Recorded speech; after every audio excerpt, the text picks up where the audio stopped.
So we're tickled to be with you here this evening on another lovely Tuesday, in this case in July. Let me start in with the questions because we have quite a few of them.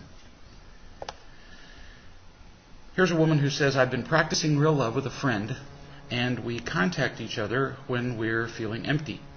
We both normally talk to each other as our main support. Obviously, we need to expand to get more people. I let my friend know when I'm feeling empty and unable to give anything, but I've come across this problem. She tells me that she doesn't expect anything and just needs somebody to listen while she's being honest about her behaviors, and apparently some other people do this too. You imply. This, I feel, is almost like a pressure from them, that they are expecting me to do something that I can't do because they want it and they don't have anybody else to talk to, or at least they feel they don't. What is a way that I could handle this, since being honest and saying I have nothing to give, which would mean listening as well, wouldn't it, is obviously not clear enough. So you're feeling pressured by what you judge are expectations. And if you tell somebody, I just don't have what it takes to listen, which is what you're saying here, that you're feeling empty and unable to give, and then whoever you're talking to continues and says, well, I just want to, well, see, then then you're doing it so that they'll like you. You're feeling pressure, which is real, because they are having expectations if they continue, and you hate to disappoint. You hate to have them in pain. You hate to have them think badly of you. It could be a number of fears. But if you really don't have what it takes to listen, which invariably means giving something back, some kind of feedback, some kind of caring. I mean, if they wanted just somebody to listen, goodness, they could, call a 900 number. They could call they could just pick up the phone and have nobody on the other end. So obviously they need something from you. You're right.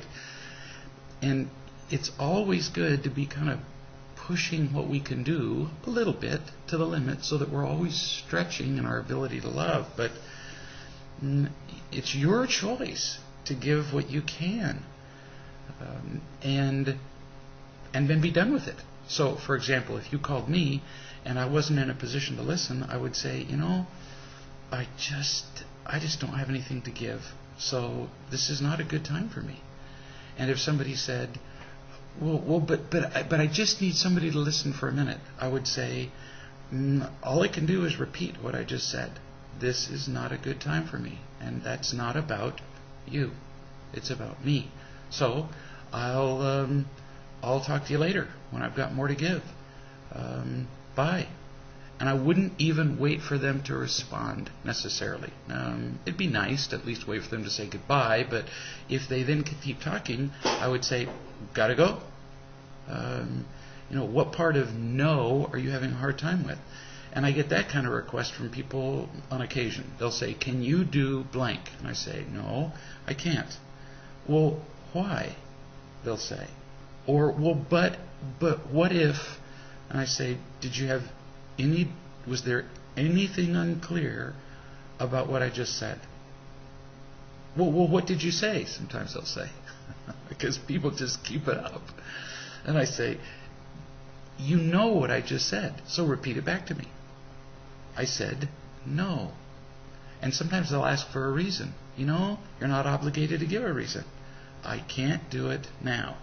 As soon as you give somebody a reason, really you're just giving them an excuse to argue with you, because your reason will never be good enough, because their needs are, of course, paramount. So it's actually an important part of feeling unconditionally loved to say no and get over what happens next, which is often that people are disappointed. They'll go, oh, okay, which of course means it's not okay. We lie. What we say with our lips and the words that we speak and our facial expressions, our body posture, our tone of voice are often different. And if you ever want to guess which is true, it's not the words. Really. It's what's true is all the pauses and the groans and the sighs and you got to live through that. You're not going to feel loved unconditionally till you can. Otherwise, you're going to be dancing on the end of a stick again, like a marionette, and just trying to please people. And then now you've got nothing. So you have to be an example of that to people, or well, you don't have to, but you'll be happier if you are, and you'll be happier with yourself. This next question, interestingly, is quite similar. I didn't realize that until I saw it just now, but how can you show love when you're drowning yourself? Well, pretty much a repeat of what I just said. You give what you can. You give what you can offer freely. And then sometimes even stretch yourself a little bit. You might even sometimes try to give a little bit past what you can give easily, because that's how we grow. But not to the point where you're giving out of guilt, out of expectations, out of a desire to win other people's approval. No, it's just to stretch yourself a little bit, but you get to determine what is stretching a little bit. Other people don't. Other people don't have the right to come in and say, well, but if only you'd... No, that's your choice. And on some occasions, if somebody's drowning and they turn to you for some kind of help, sometimes we feel like if somebody's drowning, we have to pull them out of the water. On some occasions, it's actually a profoundly loving act simply not to respond with our own getting and protecting. So you have a partner who attacks you. You may not be able to put your arms around her and say, I love you, and please, pour some more venom on me. You may not be able to do all that. You may not be able to be actively loving. But it can be quite a loving act simply not to respond in kind, not to be defensive, not to attack in return, not to act like a victim. In other words, just to set down your protecting behaviors, to lay down the weapons. Man, that's quite a loving thing. And yet, to an outside observer, it might appear to be just passive. And it's not just taking it, it's choosing not to join your partner, whoever it is. By partner, I mean whoever you're interacting with, not to join your partner on the field of death. That's a very loving choice. Here's a viewer who says, today I had an appointment with a new dentist. I don't think I've had a dentist question in a while. I felt so unseen. I felt like a number. The dentist didn't even look me in the eye. The assistant never offered her name. I had to ask the doctor to repeat herself over and over again because of her accent, and she spoke in a whisper behind her mask. So I wasn't feeling connected to this person. She clearly didn't care about me, about my wants or needs or expectations. I left with a heavy heart because most people don't care about me or, frankly, anybody. Everybody seems so caught up in their own needs, I guess including me. Anyway, I felt sad, and I just wanted to say that. It's a feeling, not being cared for, that's so prevalent. And you're quite right. Most people are so occupied with their emptiness and fear, they're so busy thrashing about to keep their own head above water that they can't pay attention to you. And it's a huge leap in understanding and perspective and wisdom when we look at people and don't expect them to love us. So you went into the appointment feeling, somewhat empty because you expected them to care for you. And what you got was nothing. And that was especially disappointing because of your expectation. What a difference it can make to go into any given situation with the conscious realization that most people don't have a thing to give, and so I'm not going to expect it. In fact, I'm going to give what I can. I've been in many situations like the one you described where people were cold, distant, uncaring, and it's amazing how as you look them right in the eye and ask them a question about themselves, or say, thank you so much for doing that. I appreciate you taking the time to, whatever, bring me that clipboard so that I can fill out the paperwork in this office for the 12th time. Just expressing appreciation to people, just smiling at them. I've seen some of these bitter, cold, nasty people just melt. And then they fall all over themselves trying to be kind to you, which wasn't my goal. It wasn't to get them to give me something back. It's just funner to be loving. When I don't remember that and have expectations, the disappointment is inevitable. And that's what we're here for. That's what we're here in this video chat for, is to talk about gaining these new perspectives, these new abilities, these new ways of loving people rather than expecting them to love us.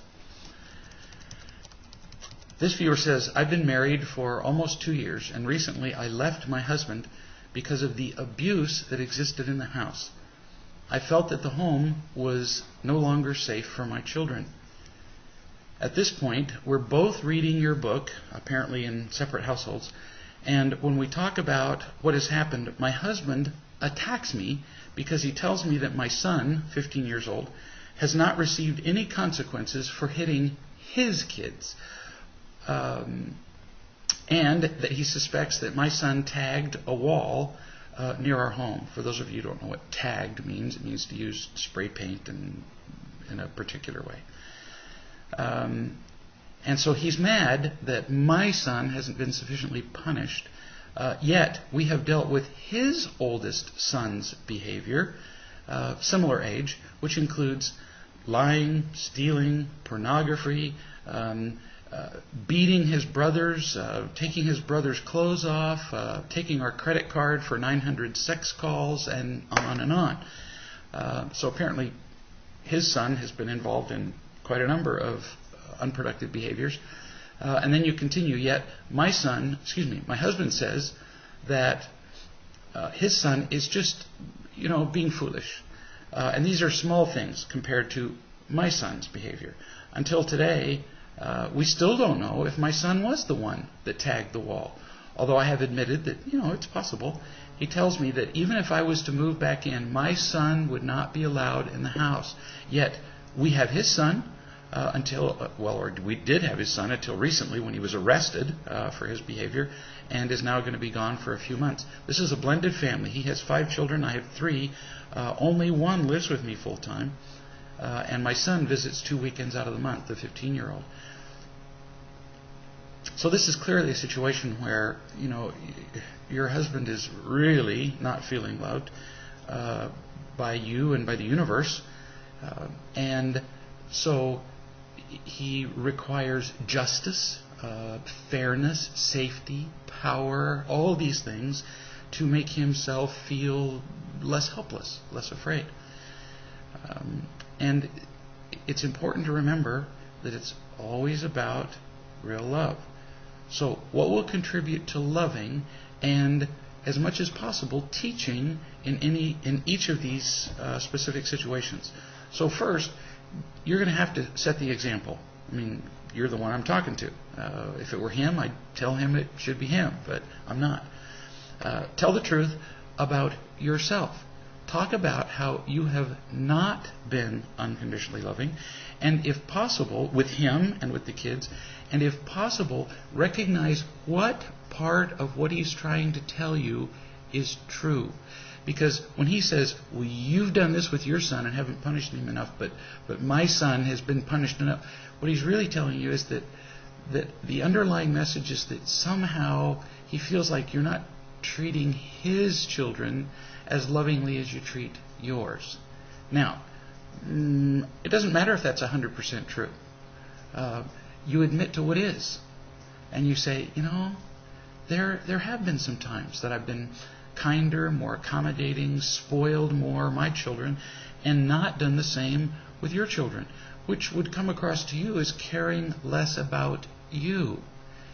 If you just blow off what he says and go, no, I haven't done that, you're dead. because now you're separated from him, and that's going to be reflected in the way that both of you treat the children. So tell the truth about what part is true. If it's 10% true, tell the truth about that, about the mistakes that you've made in that area. And the whole idea is to get to more loving. And he's not going to feel loved by you until you're telling the truth. But now, once you've done that, it's all about what are you going to do to increase the love in your home. Because, just identifying the problem alone isn't going to cut it, although it certainly will increase the sense of safety and love between you. But you might tell him, let's read the marriage book together. Critical. You've got to have a stable marriage before you're going to really make headway at being more loving with the kids. The most loving gift any parent can give to their children is to love their partner first. It sets an example of what love is like, and the two of you, if you're loving to each other, will exponentially increase the love available to the children. If you're not loving with each other, the kids are dead. How can you give children love when you don't feel loved in your own relationship? So the two of you agree. All right, so you read the marriage book, you read the parenting book together, so that the whole family, instead of being ruled by, whim, caprice, luck, gosh, we punished this kid this time and that kid the next time. Of course there's going to be counting. It's going to be like, well, who's ahead? Who's behind? Instead of doing it whimsically, the family is guided by principles, which you'll find in those two books. And then the two of you agree that you are not going to have disharmony between you. There may be occasions when you have to impose consequences or teach a child when the other partner isn't there, but then afterward you discuss it and say, so what did you think of how I handled that? How could we handle that more consistently? How could we abide by true principles rather than just how we felt in the moment, which is how most parents respond. If a child does the same thing on 10 different occasions, he tends to get 10 different responses from his parents, depending on the mood they're in, whether they were treated well at work, whether they had a fight with their partner. That's very confusing to a kid. Holy smokes. Kids need some sort of stability of law, of some order. Or how do they make sense of the world? It starts with you. And then the two of you resolve that you will love and teach the children, each of them, as they deviate from behaviors that are described as desirable. And you do that individually on each occasion, rather than go, all right, now what's the score? Have we administered sufficient consequences to this child versus that child? You got to let go of the past, honey. I mean, if you're going to get into scorekeeping is death. So in any given moment, what is going to be our response? First, we're going to love. Then we're going to teach. Then last, we often forget, is consequences. That's after repeated loving and teaching. We tend to talk about consequences, and sometimes I do too much, because I tend to be presented with situations where loving and teaching has failed. But we tend to get too much into, okay, so what's the consequence? Well, those are fun to talk about. What do you do to the kid? But if a child doesn't feel loved and accepted by his parents, no matter what form of teaching you use, it's going to seem like a punishment. So remember the loving and teaching first. And recognize that you can't punish a child for something that you aren't absolutely punished. You can't give a consequence for a thing that you're not sure the child did. You can't administer a consequence if you're not sure whether the child actually was guilty of tagging the wall. And of course, if a child doesn't feel loved, he's going to lie. And so then you're really not sure. So that's why it's important to do more of the loving. A child who feels loved doesn't lie. If a child's lying, it's more of an indictment of the parents than the kid. And that sometimes the treatment of children is going to be different. The goal is not to treat all children equally. That's a foolish goal, and yet I hear it from parents all the time. I treat my children equally. Well, then you're foolish. because children are different. So that's like saying I treat my dog and my horse the same. I feed them both hay. Well, this is going to be a disservice to the dog, isn't it? And yet we do this with our kids. We say, I treat them all the same. Well, are you crazy? Our children have markedly different needs, abilities, personalities, genetics, even though they all came from supposedly us. They're different, and they require different teaching techniques and approaches and so on. The idea is not to make their treatment equal, but to make it equitable, as in as fair as possible, recognizing that, or even better than equitable, effective. How about we go for that? And if that appears to be unfair to some kid, because, we raised 7 kids, and occasionally a child would say, well, wait a minute. When I did the same thing, you did this with me. And, I have one of 2 responses to that. I say, how long ago was that? And they say, well, it was last month. And I say, well, I was stupider then. So either I was stupider, did it wrong, or I say, well, your brother's different than you are. Requires a different approach. It's just the way it is. And then you have regular family meetings where you are teaching these principles to the children as you are learning them. And you have regular couples meetings where the 2 of you are learning to be on the same page so that you can better love and teach your children. This is not a short answer to your question. It's not like, oh, we'll just do this. No, it really requires our being much better human beings, much better partners, and then better parents. You're not going to accomplish that overnight, sweetie. It requires some effort. Here's a viewer who says, my brother called me today and told me that he and his wife are having some serious marital issues. It seems that she's expressed to him that she loves him but is no longer in love with him. Oh, how many times have I heard that foolish saying, which is really a huge lie.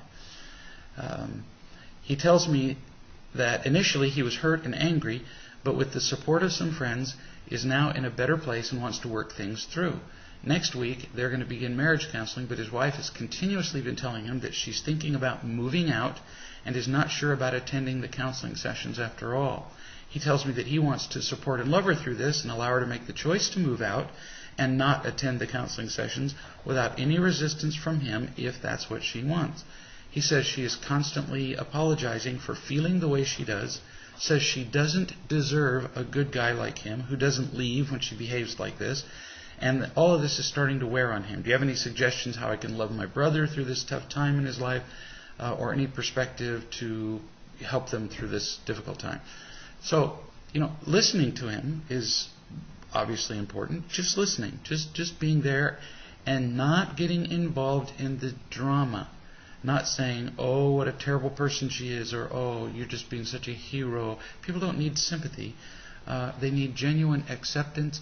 And then if they're confused about what to do, as I'd be willing to bet he is, then you might say, in addition to expressing your understanding of his pain and the difficulty and just accepting, you might say, do you want some thoughts about this that I have, about what you might do? If he's sufficiently confused and in pain, he'll almost certainly welcome some suggestions on your part. When a marriage has gotten to this point, here his wife is saying, I just don't deserve you. I'm a miserable person. Whoa, she's just screaming that she doesn't feel loved. She doesn't feel loved by him. Probably has never felt loved, because her feeling of worth is awful. And so it's gotten to the place where if sufficient action isn't taken quickly enough, you see, marriages and people have inertia. They have a momentum that's established. And if her momentum is sufficiently downhill, negative, falling off a cliff, if you like, use that metaphor, if you step in with little piddly half measures, very often people just keep right on going down the hill. Once something gets going fast enough, and it's been going that way long enough, you don't bring it to a stop just by reaching out with a finger. So this is one reason that marriage counseling fails in such an overwhelming majority of cases. Here are people who have an established inertia of wounding each other, of being in pain, of feeling worthless, of drowning, and then after 40 years of life feeling like that, they go into the marriage counselor, spend an hour, and then go home for the remaining 24 hours, 7 days a week, until the next week, or sometimes 2 weeks later. Are you kidding? That hour is forgotten in almost no time.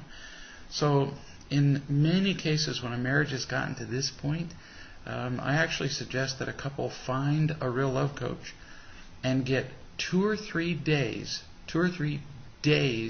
in person of personal coaching, because it helps to enables them to break the pattern, break the cycles of behavior, and actually get these two people over a period of 2 or 3 days to genuinely see each other differently. Until that's accomplished, usually the course just keeps going downhill.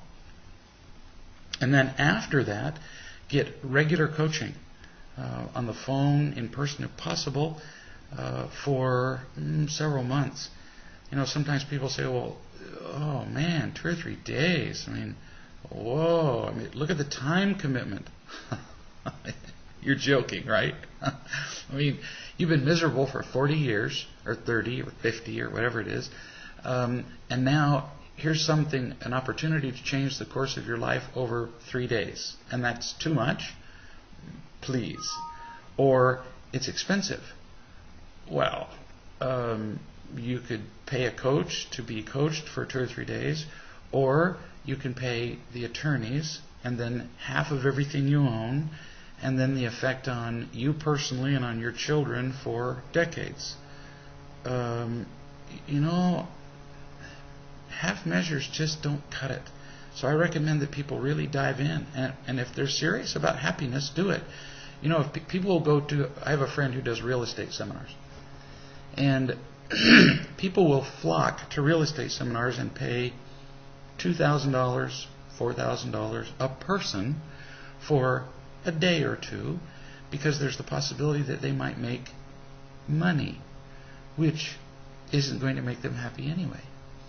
And yet, when people have an opportunity to attend a real love seminar for a tenth that, people go, oh, wow, I don't know.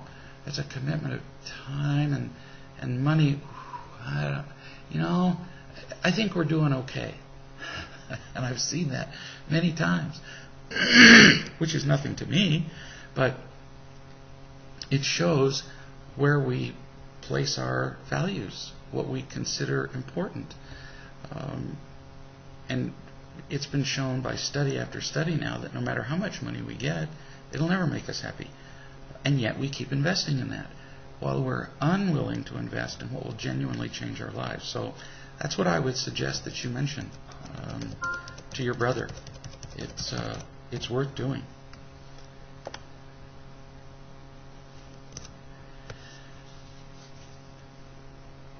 Here's a woman who wrote to me asking what she could do so that she wouldn't feel so victim-y when she's sick, physically sick. Just tell the truth about how you feel to people. Say, I'm feeling lousy. My head hurts, my belly aches, my whatever, and then describe how it's affecting your happiness. But don't do this with people who don't understand real love on the whole, because 99% of people who don't understand real love will go, oh, you poor baby. Well, poor you, I'm so sorry you're sick. Well, I don't even have the wisdom to be sorry that somebody's sick. That may be the very thing that they need in order to learn a particular life lesson. So I had a lady recently who was seriously ill, as in diagnosed with something that might kill her. And she had been getting sympathy all day. Sympathy from people and histrionics and people going, oh, this is so terrible, and then fixers. You need to do this, you need to do that, blah, blah. She finally called and said, I just need to talk to somebody who's going to be sane with me and will not give me sympathy or solutions. So I just listened to her. Asked her how she was feeling. So what are your plans? How's it affecting how you feel loved? How are you doing with this? My questions were about her. Whereas when we get hysterical, that's all about us. And we tell people, you got to do this, and that's almost always about our need to feel useful, or about our eliminating their discomfort because we don't like to be uncomfortable with them. And, by the end of the call, she was just calm as could be. Said, wow, thanks. And, gosh, all I did was love her. Loving is often a very unremarkable looking thing from the outside. It's peaceful, it's calming, rather than all active and intrusive. Although there are times when giving advice is appropriate. This person continues, how do you tell if you're doing something that makes you happy or if you're doing something to fill a hole? In other words, for pleasure, for imitation love. I've always been somebody to deprive myself of things, and now I'm learning to let myself do and enjoy things that previously I would have forbidden myself. Sometimes I wonder if I'm being too lax with myself and too indulgent and irresponsible.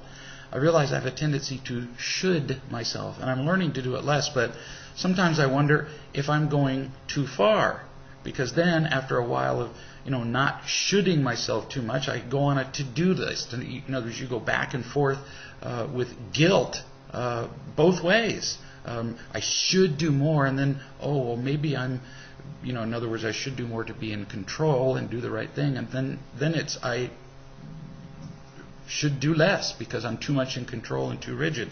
My goodness, just being driven by guilt make you crazy. I've not yet found a balance, and I don't know what things should be done to be responsible and where I cross the line into forcing myself into doing unnecessary things by not doing enough and being too indulgent. So, relax, sweetie, because you're being driven by guilt.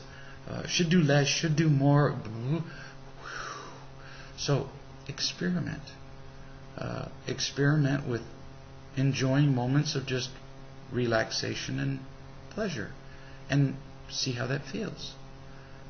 Inevitably, we have to relax and enjoy some kind of physical or emotional pleasure because we can't be tightly strung all the time. It would just wear us out. Then you'll have nothing to give anybody, and you'll be empty yourself. So if you keep giving and giving, and I should do more, and you'll make yourself nuts, and then you can't give at all. So you experiment. You give where you can freely give. Then maybe, like I was suggesting earlier, stretch yourself a little bit more to see if you couldn't maybe give 5% more than you thought.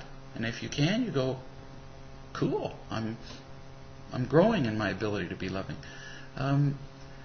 And you pay attention to how you feel as you're giving and relaxing, and giving and relaxing to store up so that you can feel enough love so you can give some more. But take it as information rather than as criticism, which is what you're doing now. You're repeating all by yourself the criticism that you heard your whole life. You should do this and you should do that, and if you don't, that's the rest of it. And if you don't, you're a bad person. And here are the people who did that to you originally, your parents, teachers, peers, and others. Even if they're not there, you pick up the bat or the bats that they wielded on you all those years, and you beat yourself. Oh, relax, sweetie. Just see how it feels. See whether you're growing. Because if all we're experiencing is pleasure, indulgence, we won't truly be happy. So experiment. You'll figure it out.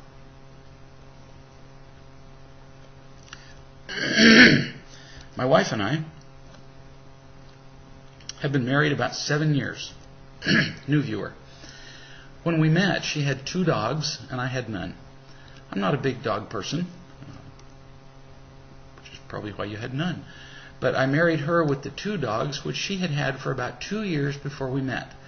And in that 2 years, in her entire backyard, which is where the dogs made their mess, she had never picked up one speck of dog mess. So apparently she didn't think much about actually taking care of the dogs and keeping things clean. We soon had a baby and had to get rid of both dogs because one was mean and the other was never house trained. So if you got a yard full of mess, one dog who's never been house trained and one who's mean, there are some dogs who are naturally mean, but most dogs that I've known, and I've known a few, tend to be mean in response to neglect. So your wife has established a clear pattern of neglecting the dogs. We agreed to get one dog as a puppy. This is after you'd gotten rid of the other 2 and had the baby. We agreed to get one dog as a puppy and train it correctly to be around children and be house trained. So I want you to hear this in as positive a way as you can. You are very foolish because like I mentioned earlier, if people are saying one thing with their words and behaving another way, never believe the words. Look at their behavior and you'll know the truth. So here's your wife saying, "Oh, we will get a puppy and we will train it and we'll take care of it." No, she won't. Oh, no, she told you for 2 years that she wouldn't. With her behavior, she's telling you how she's going to take care of the dogs, or in this case, not. And now you're seeing that. So when you take on a joint responsibility, it has to be crystal clear who will do what, with whom, and when, and then what will be the consequences if that's not done. But in your case, it was pretty crystal clear she wasn't going to do anything. And you said, "Well, she'll change."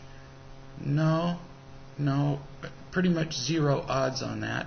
And so getting the dog was not wise. You continue. She initially helped feed, bathe, and clean up after the new dog. Oh yeah, it's fun taking care of a puppy. Everybody likes that. It's kind of like take care of a baby. But then they turn into teenagers, and then we want to kill them. Similar with dogs. So she helped take care of the new dog, but in the last 3 years hasn't done much to take care of the dog. And I have taken on these responsibilities. Then she complains that the dog barks too much every time somebody comes in the house or the doorbell rings. So here she's clearly told you, "I'm not going to take care of the dog. You got one anyway."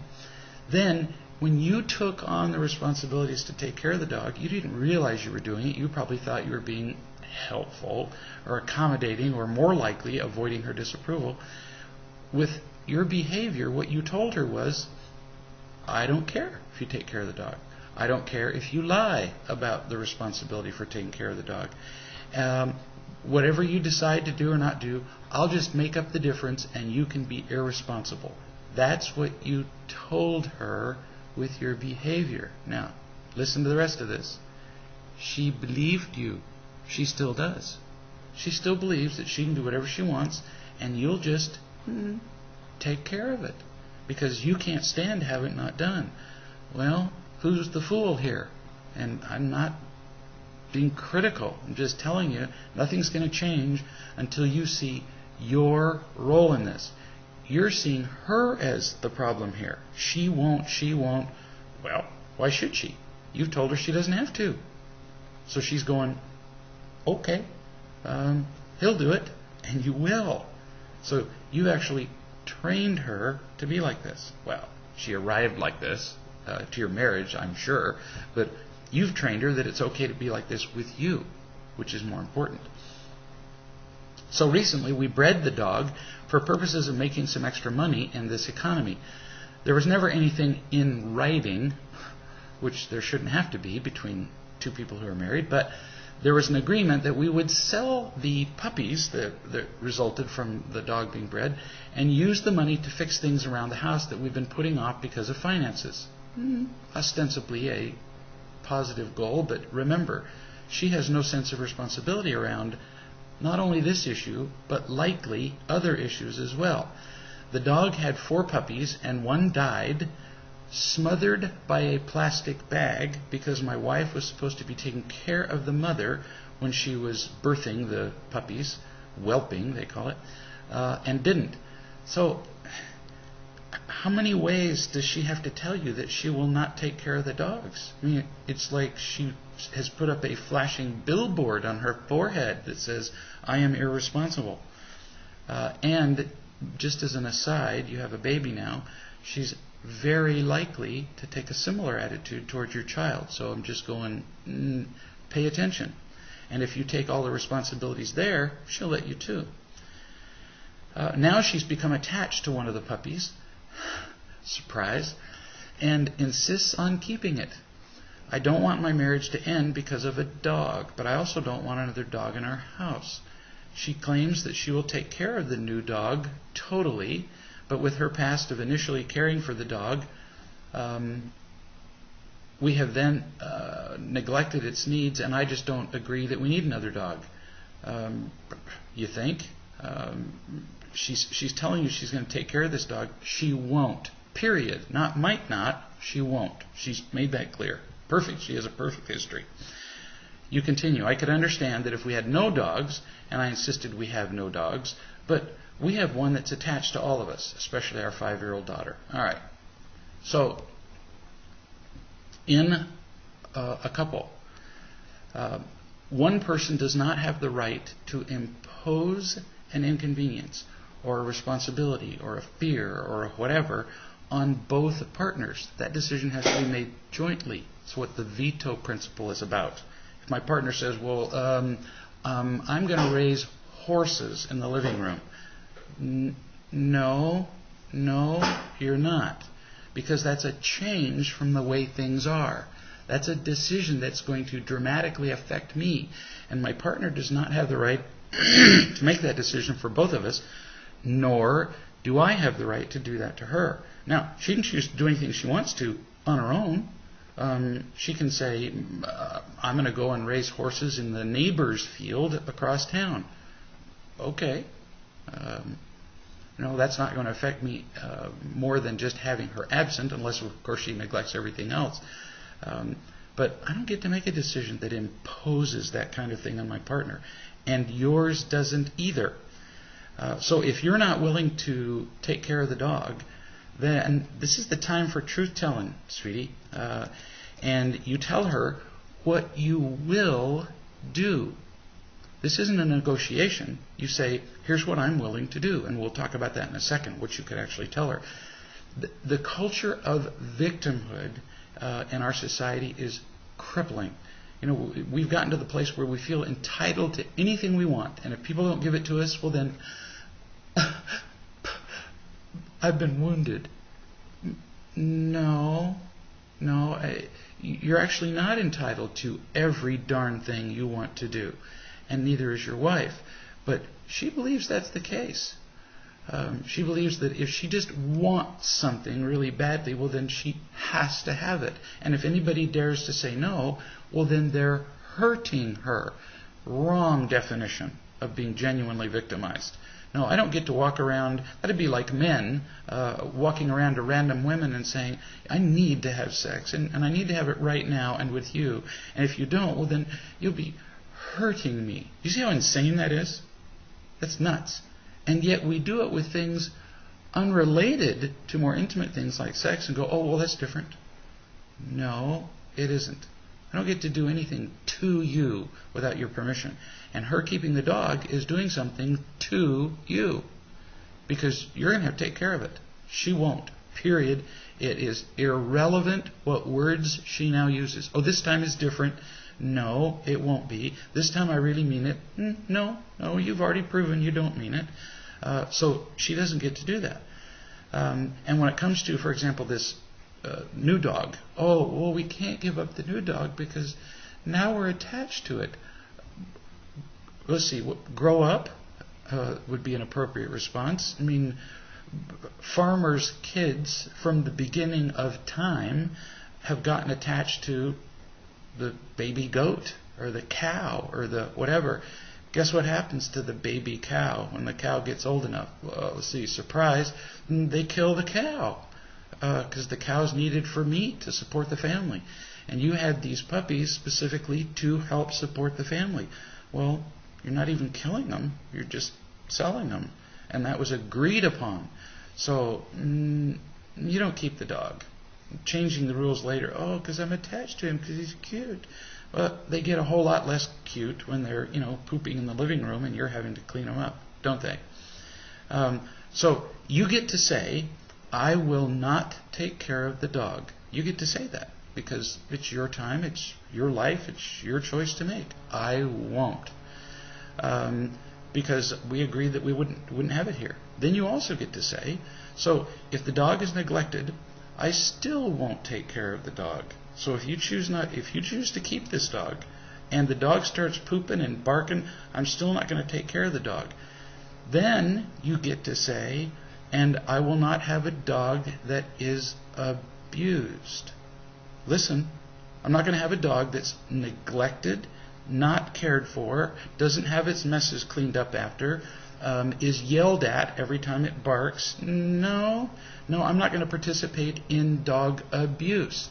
And so, if we get to the point where the dog's not being cared for, and since I'm not going to care for it, then I will do something for the protection of the dog and my sanity. I will. So, I'm just letting you know now that I will do whatever it takes. I'll put the dog up for sale. I'll take the dog to the pound. I'll whatever. Because this dog is not here with my permission, and we agreed that it wouldn't be. So if you choose to keep it, fine, but you'll come home one day and the dog will be gone. Because that's what we agreed, that it wouldn't be here in the first place. So I'm not breaking an agreement. I'm actually keeping it. And you watch. That's what will happen.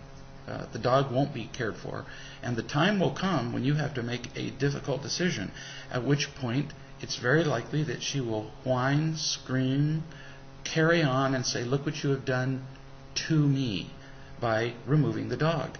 No, you need to get this straight in your head. Her keeping the dog was something that she did to you, and you were just finally going, no, I'm not going to do this anymore. Because it's abusive to the dog, it's abusive to me, I'm just not going to. But you don't act like a victim. See, if she keeps the dog and doesn't care for it, she's actually victimizing you. She is.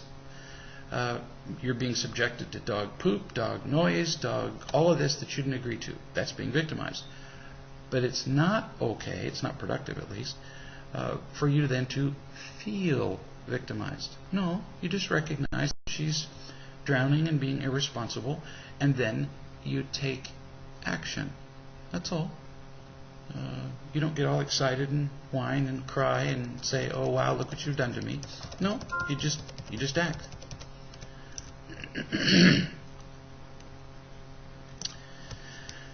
Here's a 10-year-old who says, I'm having trouble with my brother David, and he's 8. He usually annoys me in the car where I can't get away from him. Mostly he bugs me everywhere and doesn't seem to want to stop, but it's worse in the car. He'll make really weird noises, and then he'll make them so loud that it's impossible to not be distracted by them. Usually if he throws a fit, I'll get tired of him crying. He just won't stop repeating what he wants. I'm so tired of it that I don't even want to be around him anymore. When I get really tired of it, I feel like I'm going to be stuck in it for a long time. Those of you adults who are listening to this, does this sound like many marriages? I feel like I'm going to be stuck in this forever. It makes me feel bothered and pressured. Can you give me some advice on trying to ignore it? All right, so first let's change the way you see it, and then we'll go from there. So his primary goal is not to bother you. Now, you're 10 years old, so that's a hard thing to hear, because after all, when he's making loud noises in your face, it sure looks like he's trying to bother you. No, it's that he's not feeling sufficiently loved, or at age 8, sometimes it's just about not feeling sufficiently entertained. And so what does he do? He entertains himself and fills himself with a feeling of power by bugging you. Because the instant he annoys you, inside he's going, oh yes, I'm only 8 years old, but I can torment and control my brother who is 10. Let me tell you, for a kid who is smaller, younger, less powerful, his being able to irritate you is like a triumph. I mean, he loves it. But again, it's not something he's intentionally doing to you. It's not about you. It's about his emptiness and need for power, entertainment, excitement, and all that. He's just kind of using you like a tool, like a sand shovel. That's all you are to him much of the time. So how do you respond to this? Well, first you see him a little differently. In other words, be a little bit more compassionate and realize, hey, he's 8. He feels younger. He feels less than. He feels weaker, and because he is. I mean, a difference of 2 years between 8 and 10 is huge. When I was 10 years old, I was twice the size of my brother, who was only 15 months younger. And he would often feel inferior even if I wasn't doing anything at all to torment him, compare myself to him, nothing.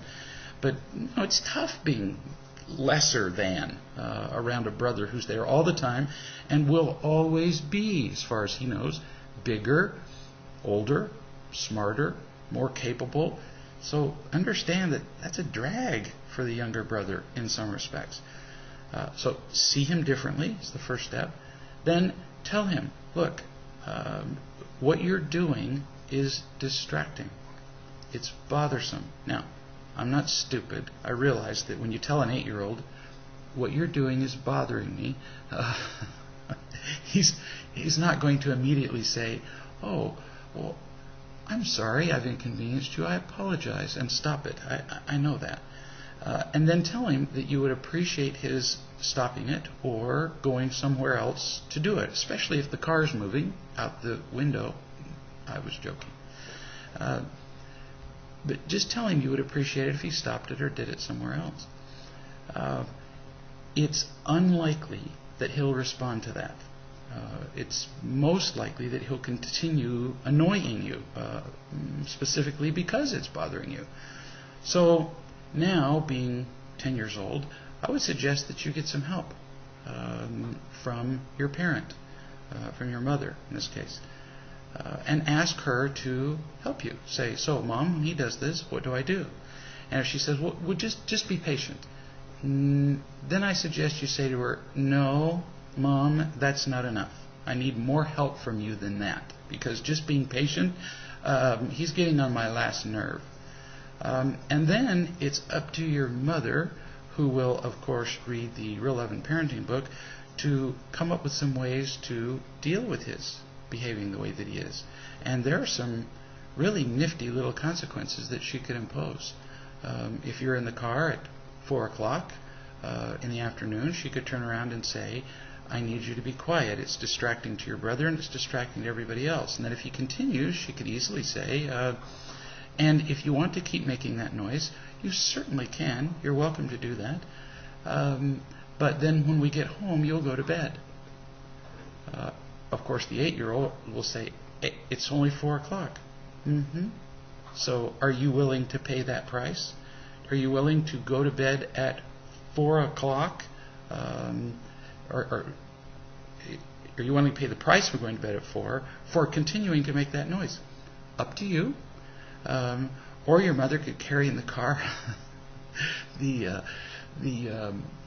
behavior changer for younger kids, which is just to carry a squirt gun with her in the car. And when he makes that kind of noise, she doesn't even have to turn around. She can do this in the rearview mirror. Annie Oakley used to do this with a shotgun, so mothers, actually a number of mothers have learned to do this. And she just, with the squirt gun, just squirts him in the face until he quits it. Not to punish him, not to hurt him, it's water, but to make it sufficiently, because see, he's enjoying making everybody else's life unpleasant. And if she simply turns around and squirts him in the face with a squirt gun, he's unlikely to enjoy that. So he learns that if he makes squalling, unpleasant noises in the car, he gets his face wet and water up his nose. Most 8-year-olds don't like that, and they usually quit. But get some help from her. She needs to. Here's a viewer. Last question. My mom left me a voicemail on my cell phone last night letting me know that my grandmother was having a biopsy done today on her lung, which I already knew, and that it would be nice if I called her to check on her, the grandmother. She's out on her boat, the mother, and was inland for a brief enough time to call me and let me know that. Not so much to call and say hi to me, no, but to make sure that her daughter, me, acts accordingly and does the right thing. At least that's the way I'm choosing to take it at this moment. And you're probably taking it right. Because, it sounds pretty obvious here that, because you mentioned that you're in your 30s, that